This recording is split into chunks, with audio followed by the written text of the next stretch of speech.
Une nouvelle station d'épuration va être créée sur la commune de La Roque-sur-Perne.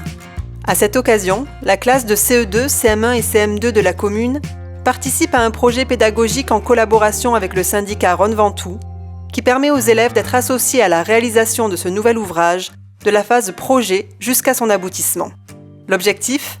Leur permettre de se rendre compte des étapes nécessaires avant la mise en service d'une nouvelle station d'épuration, mais aussi de comprendre les différentes phases de traitement des eaux usées et le lien direct entre assainissement et environnement.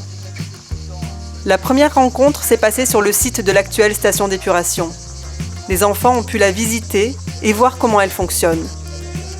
Ils se sont également rendus compte que pour construire une nouvelle station d'épuration, il fallait respecter des étapes essentielles, que cela prenait du temps et n'était pas toujours facile. Il faut trouver le lieu, se faire aider par un assistant pour élaborer le projet, concevoir la future station, obtenir les autorisations et s'assurer des financements.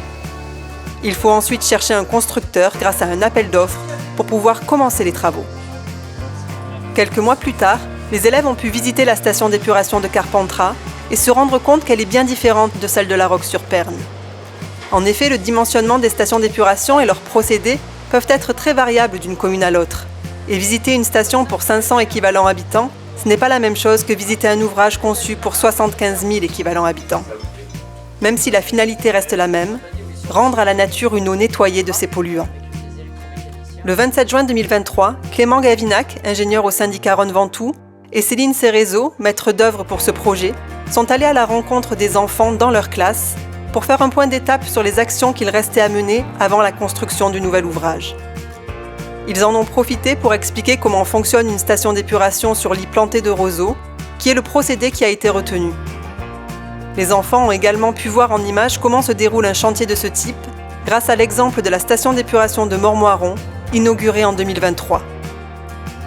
Enfin, le 24 mai 2024, les élèves ont cheminé aux alentours de la station d'épuration de Malmort-du-Comtat cette fois, en compagnie des animateurs de l'Université populaire de Ventoux, pour découvrir la faune et la flore qui entourent la station d'épuration et leur montrer comment elle participe à favoriser la biodiversité. Ce projet pédagogique autour de l'assainissement, réalisé sur plusieurs années, n'est pas terminé.